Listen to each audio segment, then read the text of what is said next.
Paper 132. The Sojourn at Rome. Since Gonod carried greetings from the princes of India to Tiberius, the Roman ruler, on the third day after their arrival in Rome the two Indians and Jesus appeared before him. The morose emperor was unusually cheerful on this day, and chatted long with the trio. And when they had gone from his presence, the emperor, referring to Jesus, remarked to the aides standing on his right, "If I had that fellow's kingly bearing and gracious manner, I would be a real emperor, eh?" While at Rome, Ganid had regular hours for study and for visiting places of interest about the city. His father had much business to transact, and desiring that his son grow up to become a worthy successor in the management of his vast commercial interests, he thought the time had come to introduce the boy to the business world. There were many citizens of India in Rome, and often one of Gonod's own employees would accompany him as interpreter, so that Jesus would have whole days to himself. This gave him time in which to become thoroughly acquainted with this city of 2,000,000 inhabitants.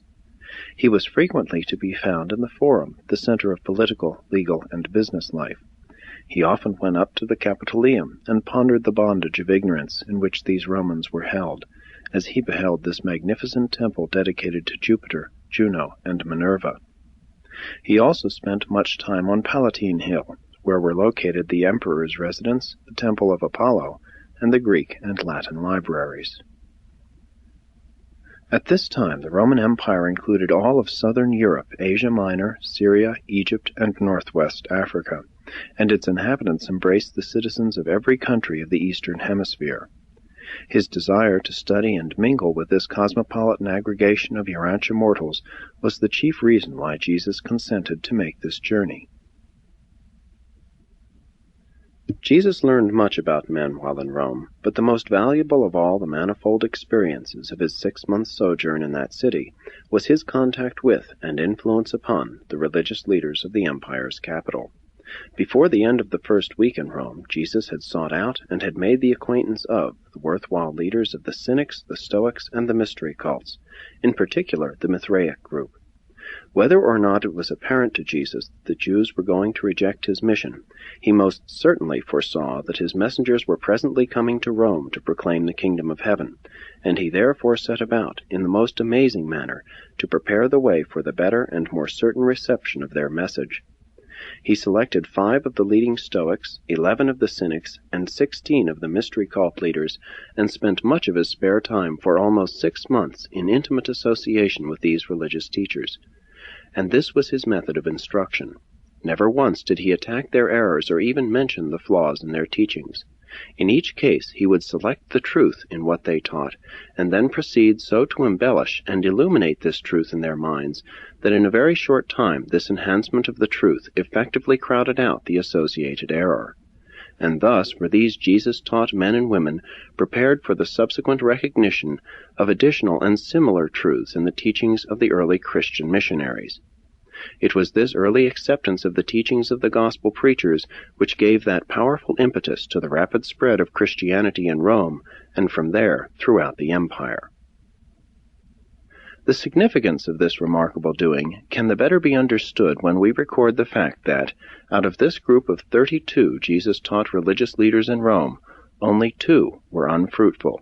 The 30 became pivotal individuals in the establishment of Christianity in Rome, and certain of them also aided in turning the chief Mithraic temple into the first Christian church of that city.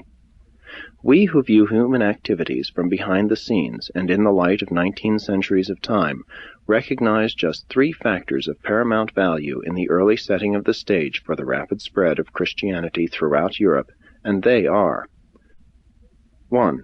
The choosing and holding of Simon Peter as an apostle. 2. The talk in Jerusalem with Stephen, whose death led to the winning of Saul of Tarsus. 3. The preliminary preparation of these 30 Romans for the subsequent leadership of the new religion in Rome and throughout the empire. Through all their experiences, neither Stephen nor the 30 chosen ones ever realized that they had once talked with the man whose name became the subject of their religious teaching. Jesus' work in behalf of the original 32 was entirely personal. In his labors for these individuals, the scribe of Damascus never met more than 3 of them at one time, seldom more than 2, while most often he taught them singly. And he could do this great work of religious training because these men and women were not tradition-bound. They were not victims of a settled preconception as to all future religious developments. Many were the times in the years so soon to follow that Peter, Paul, and the other Christian leaders in Rome heard about this scribe of Damascus who had preceded them, and who had so obviously, and as they supposed unwittingly, prepared the way for their coming with the new gospel. Though Paul never really surmised the identity of this scribe of Damascus, he did, a short time before his death, because of the similarity of personal descriptions, reach the conclusion that the tent-maker of Antioch was also the scribe of Damascus.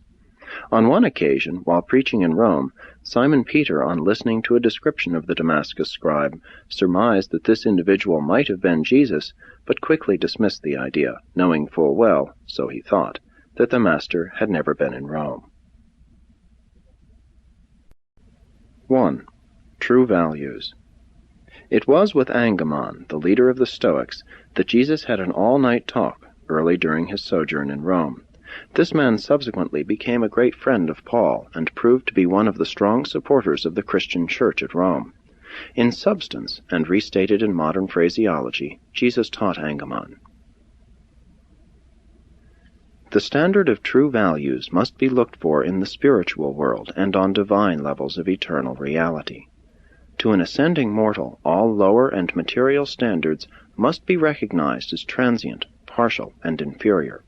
The scientist, as such, is limited to the discovery of the relatedness of material facts. Technically, he has no right to assert that he is either materialist or idealist, for in so doing he has assumed to forsake the attitude of a true scientist, since any and all such assertions of attitude are the very essence of philosophy. Unless the moral insight and the spiritual attainment of mankind are proportionately augmented, the unlimited advancement of a purely materialistic culture may eventually become a menace to civilization. A purely materialistic science harbors within itself the potential seed of the destruction of all scientific striving, for this very attitude presages the ultimate collapse of a civilization which has abandoned its sense of moral values and has repudiated its spiritual goal of attainment.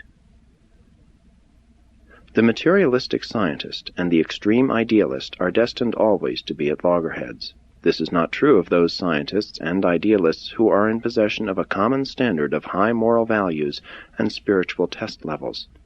In every age, scientists and religionists must recognize that they are on trial before the bar of human need. They must eschew all warfare between themselves while they strive valiantly to justify their continued survival by enhanced devotion to the service of human progress. If the so-called science or religion of any age is false, then must it either purify its activities or pass away before the emergence of a material science or a spiritual religion of a truer and more worthy order.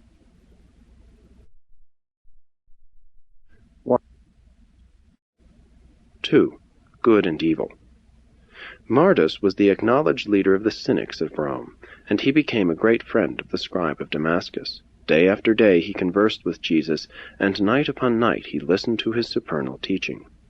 Among the more important discussions with Mardus was the one designed to answer this sincere cynic's question about good and evil.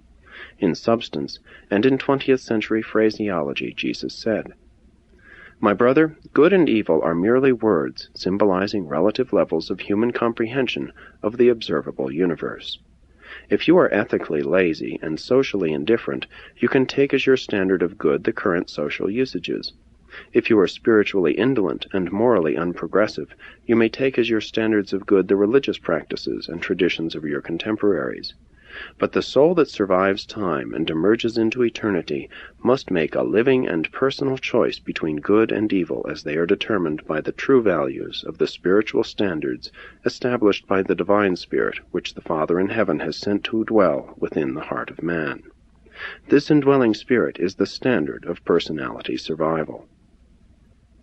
Goodness, like truth, is always relative and unfailingly evil contrasted. It is the perception of these qualities of goodness and truth that enables the evolving souls of men to make those personal decisions of choice which are essential to eternal survival.